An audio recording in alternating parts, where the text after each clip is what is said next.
subscribe, like, dan bunyikan loncengnya ya. Assalamualaikum warahmatullahi wabarakatuh. Anak-anak kelas 4, kita ketemu lagi di pembelajaran tematik kelas 4, tema 5. Nah, sekarang kita sudah tema 5 ya. Pahlawanku, subtema 3. Sikap kepahlawanan. Nah, sekarang kita masuk ke pembelajaran 3 dan 4. Nah, ini anak-anak, ini ada para pahlawan yang sedang berjuang membela bangsa dan negara Indonesia dalam memerangi penjajahan, anak-anak ya. Ini memegang senjata anak-anak untuk menembak para musuh. Baik anak, kita masuk ke cover bukunya. Ini adalah cover buku tema 5 tentang pahlawanku. Nah, tujuan pembelajaran kita kali ini adalah yang pertama, siswa dapat mempraktekkan penanganan cedera, luka, dan lepuh. Ya, anak-anak harus bisa mempraktekannya ya, bagaimana cara mengobatinya. Yang kedua, siswa dapat membuat periskop sederhana dan pemanfaatannya. Apakah periskop itu? Ya, nanti akan kita pelajari di dalam slide berikutnya. Lalu yang ketiga, siswa dapat menghubungkan sikap-sikap kepahlawanan dan nilai-nilai Pancasila. Lalu yang terakhir, siswa dapat menggali informasi tentang perjuangan Bung Tomo. Nah, ini anak-anak, di sini ada foto Bung Tomo sedang mengobarkan semangat para pejuang bangsa Indonesia. Merdeka atau mati. Ya, itu Bung Tomo anak-anak ya. Pengorbanannya sungguh banyak bagi bangsa dan negara kita. Siapakah Bung Tomo itu? Ya, dia pahlawan nasional. Nanti akan Bapak jelaskan biografinya di slide selanjutnya. Nah, kita masuk ke pembelajaran 3, subtema 3, sikap kepahlawanan. Setelah mengetahui perjuangan para pahlawan, anak-anak, sikap apakah yang dapat kamu tiru, yang kamu teladani, yang perlu kamu patut menjadi contoh dari para pahlawan? Apakah sikap kepahlawanan itu hanya ditunjukkan pada masa perjuangan melawan penjajahan Belanda, atau sampai saat ini juga kita harus tetap berjuang? Ya, adakah tokoh-tokoh pada masa sekarang yang tindakannya mencerminkan sikap pahlawan? Ada tidak anak-anak? Pasti ada ya anak-anak ya. Seperti anak-anak kemarin belajar di pembelajaran sebelumnya, membantu teman yang sedang susah, ya, lalu membantu teman yang cedera, membantu teman yang membutuhkan pertolongan. Nah, itu juga sikap-sikap yang mencerminkan kepahlawanan. Baik anak, sekarang apa yang kita bahas ya? Ayo berlatih.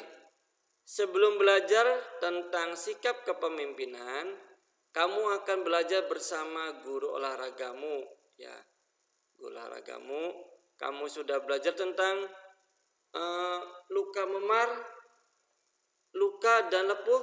Kamu juga sudah paham cara mengobati memar, luka dan lepuh. Sekarang kamu bersama teman-temanmu akan mempraktikkan lagi cara menanganinya. Ya, tentu dalam mengobati luka memar, luka lepuh nih, anak-anak sudah mencoba bagaimana cara penanganannya atau cara mengobatinya.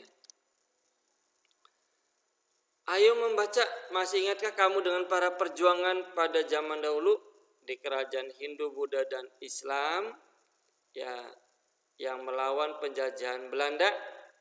Bagaimanakah sikap kepahlawanan yang mereka miliki? Yang tentunya mereka berjuang dengan gagah berani tanpa takut mati membela bangsa dan negara.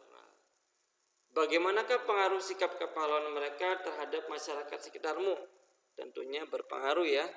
Dengan perjuangan mereka, kita bisa merasakan nikmatnya hidup pada saat sekarang ini. Ya, Nana. Nah, sekarang coba kita lihat di sini ada pahlawan tanpa tanda jasa. Apakah ini pahlawannya seorang guru? Nah, ya kita lihat ya. Apakah seorang bapak atau ibu guru atau bukan? Gimin tinggal di desa Lemah Abang, Karawang. Pekerjaannya sangat mulia. Banyak orang yang telah ia selamatkan. Namun demikian, banyak orang yang tidak peduli terhadap pekerjaan yang ia lakukan. Tidak ada ucapan terima kasih yang diberikan kepadanya. Pendapatannya sangat kecil dan tentunya kurang untuk memenuhi kebutuhan keluarganya. Wah, kasihan banget anak-anak ya. Pendapatannya sedikit anak-anak, gajinya. Jam istirahatnya tidak menentu.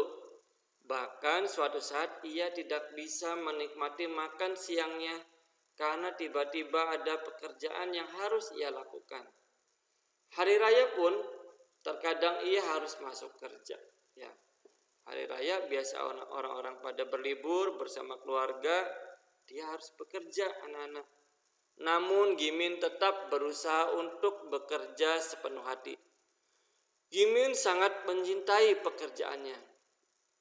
Ia sudah melakukan pekerjaannya hampir 30 tahun lamanya. Wah, cukup lama anak-anak ya.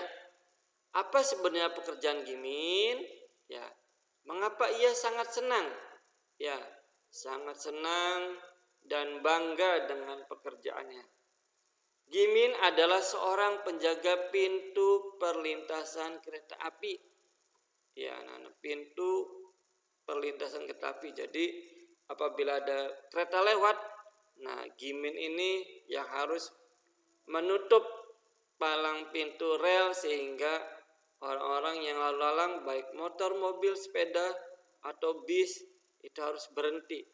Jika palang tidak ditutup, nah khawatir nanti ada yang tertabrak oleh kereta api. Ia sangat bangga dengan pekerjaan yang ia lakukan karena ia bisa menyelamatkan banyak orang.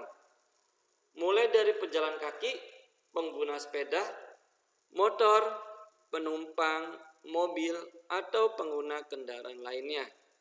Panas terik atau guyuran air hujan tidak pernah ia pedulikan. Begitu juga dengan suara bising kendaraan. Ia tidak pernah terganggu dengan semua itu.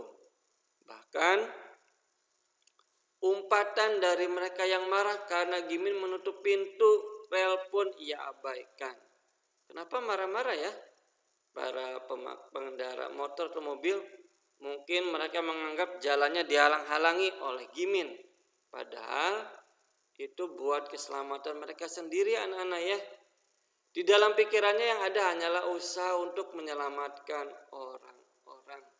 Ya, itu adalah Gimin.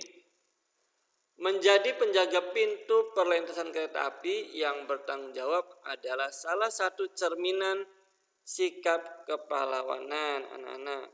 Kenapa salah satu sikap kepahlawanan? Ya, karena berjuang, membantu, menyelamatkan orang lain dari bahaya kecelakaan. Ya, apakah kamu anak-anak sudah tahu bagaimana pekerjaan penjaga perlintasan kereta api? Apakah sudah pernah melihatnya?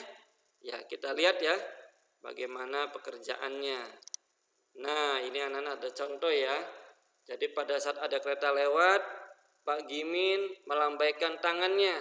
Ya, melambaikan pada masinis ataupun melambaikan tangan kepada sepeda motor mobil supaya berhenti. Stop, ada kereta lewat. Ya, jangan ada yang maju. Ya. Nah, ini anak-anak yang sudah modern, yang ada posnya. Yang sudah ada posnya, pos untuk menekan tombol on off palang pintu kereta api, anak-anak.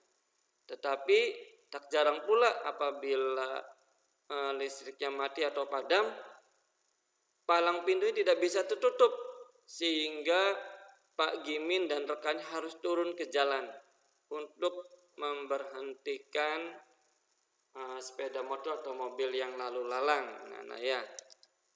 Nah, ini anak-anak ya, apabila listriknya mati, maka mereka harus turun ke jalan memakai topi untuk memberhentikan kendaraan yang melaju. Itulah ada contoh foto atau profil penjaga pintu perlintasan kereta api. Ayo membaca. Sikap kepahlawanan pun dimiliki oleh mereka yang bekerja di kapal selam. Mereka menjaga perairan Indonesia tetap terjaga dari gangguan orang lain.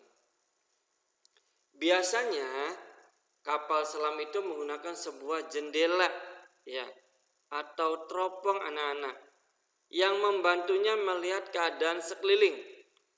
Jendela ini berfungsi sebagai mata pengintip. Jendela pada kapal selam ini disebut periskop. Ya, disebut apa anak-anak? Periskop. Jadi kapal selam kan ada di dalam air. Untuk melihat keadaan di atasnya, dia memakai periskop anak-anak ya.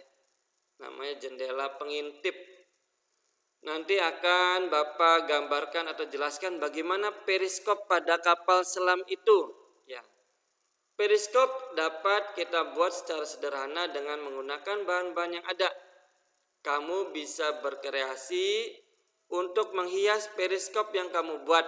Ya, kita akan belajar membuat periskop sederhana anak-anak tentang bagaimana periskop berfungsi dalam membantu kapal selam.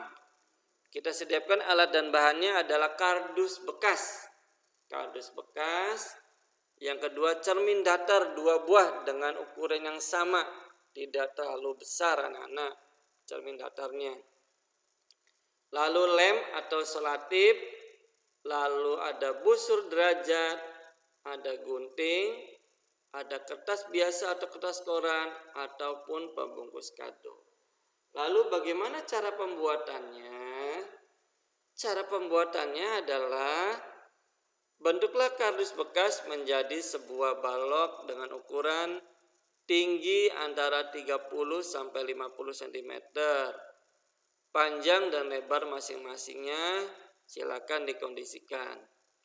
Buatlah lubang pada bagian sisi bidang AB. Ya, nanti kita buat lubang. Lalu nanti cerminnya dimasukkan ke anak-anak ke dalam lubang atas dan lubang bawah.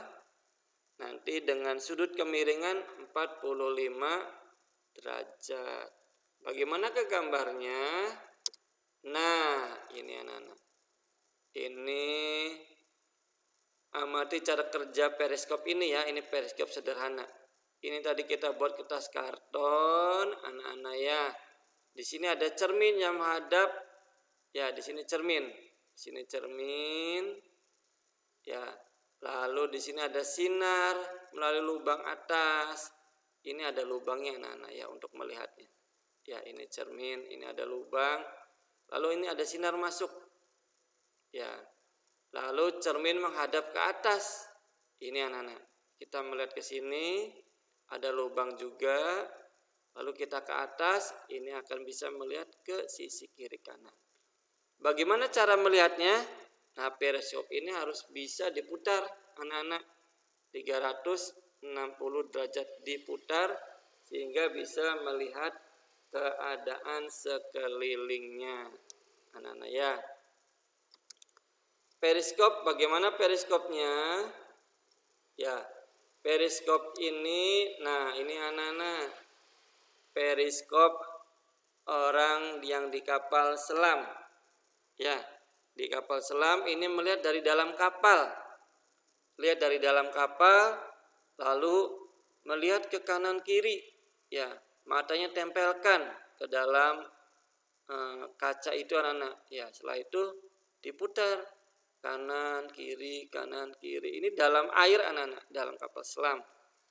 Lalu, nah Ini di atasnya anak-anak, di atas air, untuk sebagai jendela atau pengintainya.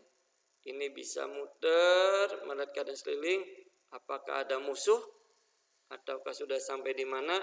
Inilah periskopnya. Lalu bagaimana dengan kapal selamnya? Nah, ini kapal selam yang muncul ke permukaan anak-anak ya. Jika dia sedang menyelam, maka dia akan masuk ke dalam air yang dalam. Itu adalah periskop anak-anak. Tentu kalian sudah pernah melihat di film-film ya.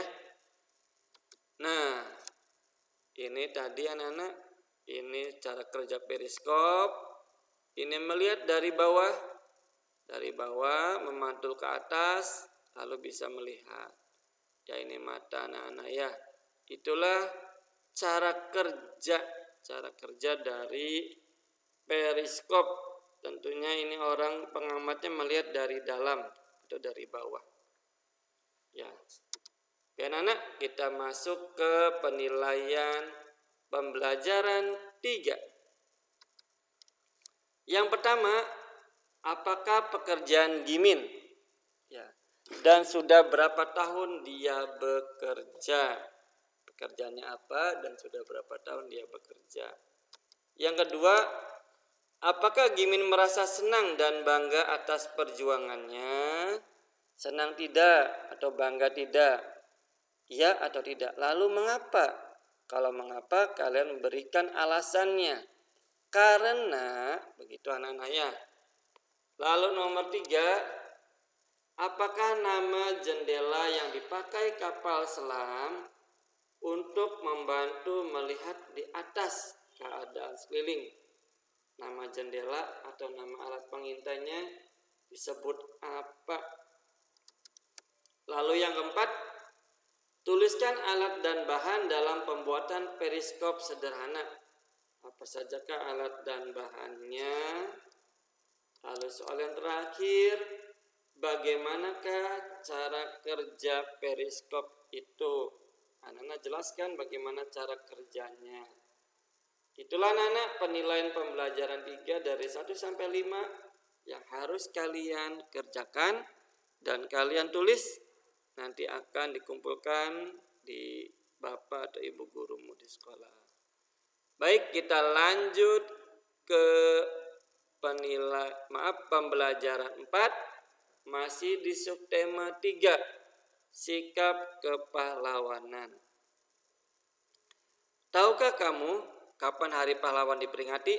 Tahu tidak? Masih ingat anak-anak yang pernah Bapak ingatkan setiap tanggal berapa, bulan berapa? Ya, betul. Setiap tanggal 10 November kita memperingati Hari Pahlawan. Mengapa peringatan tersebut merupakan hari besar nasional? Kenapa anak-anak? Karena pada saat itu terjadi pertempuran yang luar biasa, ya, yang luar biasa sehingga hari itu menjadi hari besar yang selalu diperingati pada setiap tahunnya. Oke, selanjutnya peristiwa apa yang terjadi pada tanggal 10 November? Nanti akan kita bahas ya. Ada peristiwa apa pada 10 November itu? Nah, bacalah teks berikut. Di sini judulnya Bung Tomo. Sutomo yang lebih dikenal dengan sapaan akrabnya adalah Bung Tomo, adalah seorang pahlawan. Beliau terkenal karena perannya dalam membangkitkan semangat rakyat untuk menantang kembalinya penjajahan Belanda yang membonceng tentara NICA. Perlawanan itu diakhiri dengan pertempuran 10 November 1945 yang hingga kini diperingati sebagai Hari Pahlawan. Bung Tomo adalah tokoh populer pada peristiwa pertempuran 10 November di Surabaya. Beliau merupakan pembakar semangat juang rakyat untuk bertempur sampai titik darah menghabiskan. hidup rakyat Indonesia, merdeka, berjuang atau mati, gitu ya. Itu adalah semangat-semangat yang dikobarkan oleh Bung Tomo. Ini adalah nama Bung Tomo, ya. Beliau berjuang mempertahankan harga diri tanah air dan bangsa yang telah diproklamasikan pada tanggal 17 Agustus 1945. Masa 17 Agustus sudah merdeka, lalu pada bulan Novembernya masih ada saja tentara atau penjajahan Jepang. Makanya Bung Tomo ini mempertahankan harga dirinya. Gigih mempertahankan kemerdekaan. Itulah sikap dari Bung Tomo. Sikap itu harus kita contoh. Harus gigih dalam belajar, termasuk dalam pelajaran-pelajaran tentang yang kalian anggap sulit, ya. Biografi Bung Tomo. Tahukah kamu, anak-anak, pada tanggal 10 November tersebut ternyata telah terjadi pertempuran besar-besaran di Surabaya. Tercatat setidaknya ada sejumlah tokoh pahlawan yang sangat berjasa dalam memperjuangkan kemerdekaan Indonesia saat itu. Para pahlawan yang terlibat dalam pertempuran 10 November tersebut juga bahkan masih dikenang sampai saat ini. Salah satu pahlawan yang masih dikenang adalah Sutomo atau yang dikenal dengan Bung Tomo. Bung Tomo sendiri lahir di Surabaya pada tanggal 3 Oktober 1920. Jasa-jasa beliau sampai saat ini masih dikenang. Ya, dalam pertempuran terjadi 10 November 1945, dirinya terus mengobarkan semangat para pejuang lewat radio. Zaman dulu anak-anak TVRI atau televisi masih sedikit anak-anak, ya. Jadi perjuangannya, medianya adalah melewat radio. Belum ada handphone anak-anak, ya. Belum ada handphone Android yang canggih seperti sekarang. Jadi lewat medianya lewat radio. Selain itu, Bung Tomo juga sebelumnya bekerja sebagai seorang jurnalis. Ternyata Bung Tomo ini seorang jurnalis, seorang wartawan lepas di sejumlah media, mulai dari majalah harian Suara Umum, Pembela Rakyat, hingga Pustaka Timur. Setelah itu, dia kemudian meninggalkan pekerjaannya, lalu bergabung menjadi anggota Gerakan Rakyat Baru dan pengurus pemuda Republik Indonesia di Surabaya. Gerakan ini sendiri disponsori oleh Jepang. Posisi tersebut pun tentunya membuat Bung Tomo memiliki banyak kesempatan dan akses untuk melakukan orasinya yang lebih luas lagi lewat radio. Zaman dulu anak-anak, radio itu memang luar biasa. Semua orang jika ingin mendengarkan informasi itu lewat radio. Tapi ingat ya, radio itu anak-anak zaman dulu kita tidak bisa melihat wajahnya, tidak bisa melihat postur tubuhnya, hanya suaranya saja, ya, yang dapat kita kenali. Baik anak, kita masuk ke penilaian pembelajaran 4. Nomor 1, kapankah kita memperingati Hari Pahlawan pada setiap tahunnya?